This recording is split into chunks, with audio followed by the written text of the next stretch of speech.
Hello, my name is Kate, and welcome to my channel. I am doing as I was told yet again to get your hiney talking, and I'm having Metaphysical Movie Night again.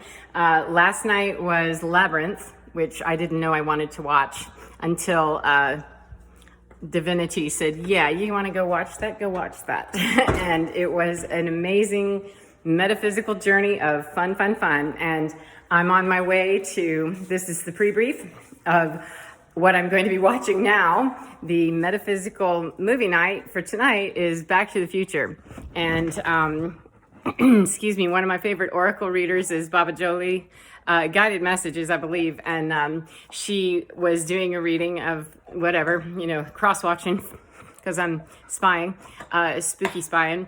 Actually just trying to wrap my mind around the energy of a person, a couple of different people, of what that is, because I'm an energy reader and a channeler, and it's just not feeling quite settled there, and I'd really like to be able to reach a place of peace and quiet and calm with all aspects of my life. And Back to the Future was one of my all-time favorite movies, right up there with Labyrinth and a lot of other stuff. And, after a very lengthy, protracted divorce and, feeling really bad about myself and all kinds of things, I found my way over the last couple of years in that course of transformation of you used to be married and now you're not, that I didn't have to redefine myself. I had to re-find myself, not redefine, because all the things that I really enjoyed as I was growing up, and the different movies in particular, spoke to me a lot when I was a teenager and a young adult. I mean, my whole life. However, specifically, as I got to be about 13 years old and all of these movies came out that were just so fantastic.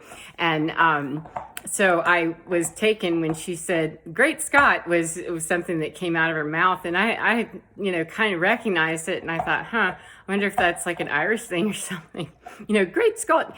And she's like, I think that's Back to the Future. And instantly, like, yeah, you're going to finish listening to this message and then go watch Back to the Future. So, excuse me, some of my favorite all-time memories of that is the guy, he's so nervous, he's a nerd, and if I don't remember the story, this one I have not watched since probably 1988 when it was made, and that was not one that my kids, I don't believe them ever watching it, that they've ever seen it. And so when she said that, it catapulted me back to 1988, and I was, young, like 20 years old, and just coming out of high school and college, bound, etc.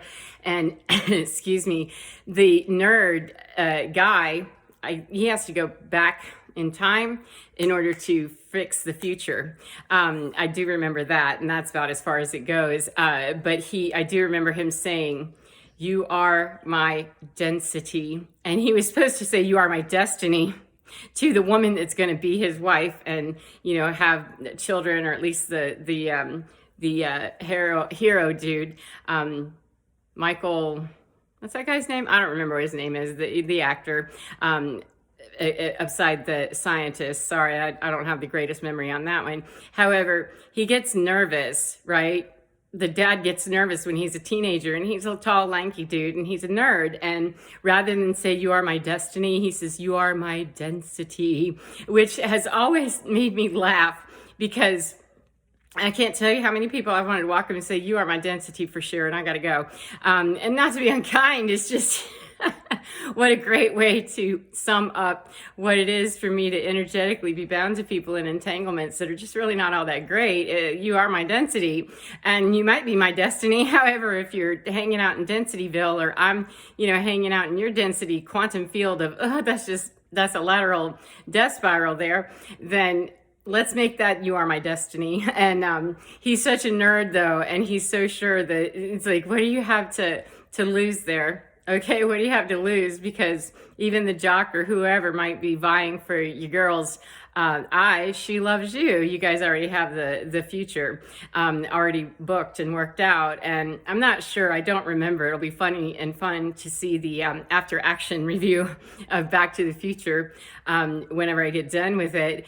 excuse me, to see if in fact there was a free will choice that she could have chosen to not go with her density or her destiny.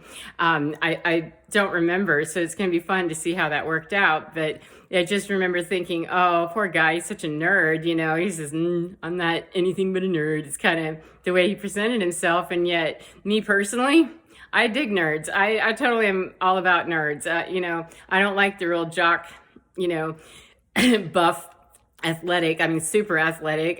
You know, it's just not my style personally.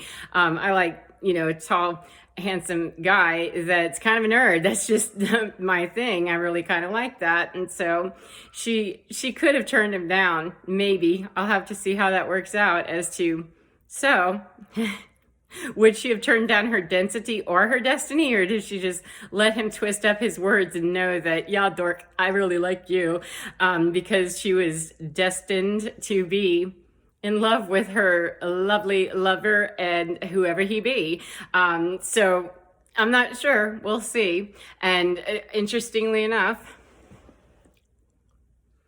Sir Henry Doodles and Ms. Millie Moo Moo are completely relaxed and chilled out. We had a nice afternoon with moving some more furniture out. That there was a free site on Facebook where people in the neighborhood, it was so cool. Collaboration is a lot of fun. My neighbor next door, who I'd never really talked to a whole lot, I don't even know how I got started asking her about, you know, things, but she ended up blessedly, thank you very much, kind of taking on the role of, oh, let me help you move this furniture, as far as, you know, getting it out there that there's a site that is our neighborhood. It's just in the area that we live, and it's just for the pretty much the people in this area, in the, you know, local neighborhood area, and it's free. Because I didn't want any money from it. I can't do my density or my destiny. In my opinion, I didn't want to take anything energetically with me. So cut all the cords, all the ties, any baggage that I may have had by association alone. You know, that just makes it simpler to help heal my heart, heal my, you know, pain, etc. That it doesn't need to linger on. And if I can just cut that immediately out of my vision, out of my visual line of sight, out of, you know, anything that would cause me to get knocked off my center, with, you know, that I really need to make a very clean break. There's not anything save for mementos for my children and from my own childhood and my animals, which, you know, I'm going to work that one out. I'm going to assume that that's going to just be working out, because I'm making my way in figuring out my next destiny, my next destination, as to where I'm going to be living and what have you. However, I really just didn't want to take, sorry, my battery's dying. Didn't want to take anything from the past and drag it back into the future, anything like that. And so there's been the taking out of furniture and removing it, and people have come, and, you know, my neighbor, she just spearheaded that, and she's such a sweetheart that people are coming in for free. They're picking up the items from my home that, you know, I've had stuff that I put out by the curb and nobody took it. It went right straight to the dump, which I don't like doing that. I'm all about, you know, recycling, upcycling, and, you know, repurposing. And I have no use for furniture that energetically is going to cause me to possibly stray from what I know is what I need to be doing, which isn't to sit in heart hurt or, you know, regret or anything like that, because that will make my destiny nowhere close. It'll make me all up in my density, though, if I'm wrapping wrong. And so I've really methodically gone through even my clothing. I mean, everything is very intentional about, is this going to, if I have to stop and question, is this going to even, I don't bother to go too far with it, that if I have I'm not sure, it goes out to the garage. And when I go out to the garage, occasionally I go back out there and I just know I got to go out there. I'm not sure what I'm after, but I know I got to go out there. And I go out there and oh, okay, this shirt, and just take that and go. And in a box that I haven't looked at or looked inside for years. I haven't seen these clothes in years and had no reason necessarily, except that it's kind of swapping out an old way of being, an old way of seeing, and clothing in general. You know, why would you keep clothes and not anything else?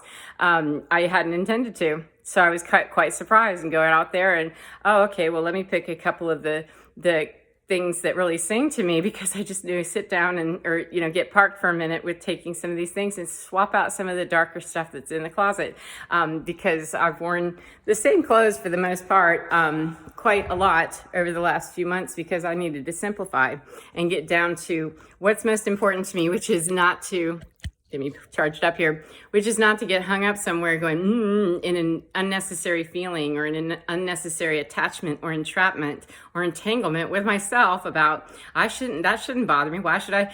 And backtracking and backpedaling in my own mind. Why have that argument with myself? Why don't I just take it out to the garage and be unattached? And so I find myself with these bright colors and sweaters and what have you that I haven't seen them. Some of them I haven't seen at all. I'm not sure where they came from. I'm pretty sure I know who they came from. Actually, it's just I don't remember. Like, what are they doing in my garage and how did I end up with them? Because I used to weigh quite a bit. I used to weigh 250, 300 pounds. And so these are size clothing that I haven't worn in years, because I only dropped down to, a reasonable weight for my height about 10 years ago, maybe, or 15. And then I, blossomed back up. And fortunately, I wouldn't do the divorce diet. That's a pretty severe one. However, I did lose quite a bit of weight, and it was a lot of fun to go shopping in the garage and also not be too attached to it and say, yeah, and when I'm ready to go, if I'm pared down the wardrobe even further, that I don't have those darker clothes, that are going out there.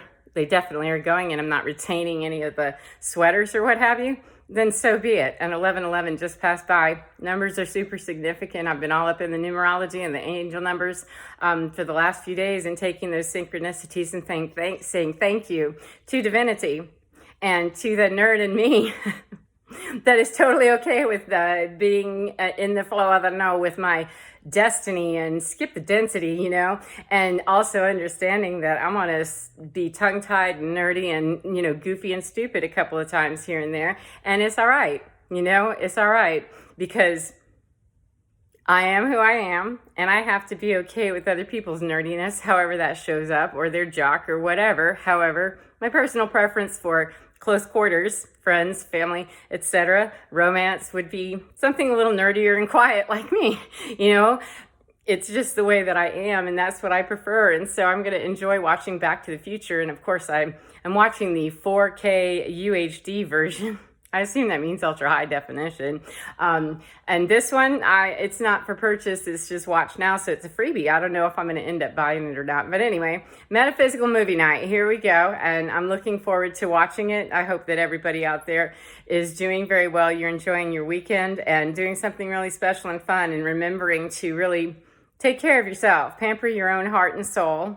And may you know that what is not your destiny is your density, and may you know immediately how to extricate thee from thy space, that you don't have that in your face to even have to wonder or question or deal with. That reaching for destiny means sometimes that we've got to move through some density, and it's not as tragic as it seems. It's been, pretty hard to come up out of that. However, the less and less and less I have opportunity to get pulled away and go astray, the better. Means release and let go, and not be terribly attached to, outcomes, people, furniture, etc. Not one stick of furniture is going with me, just because I'm not going to have that quantum battlefield set up in my mind with a spooky action from a distance like Einstein that talked about quantum entanglement. I don't want to have that battle in my head and then start going down that death spiral road of, well, I should be, more healed than that. Yeah, I'm going to be healed enough to say, yeah, well, just leave that argument out of it altogether,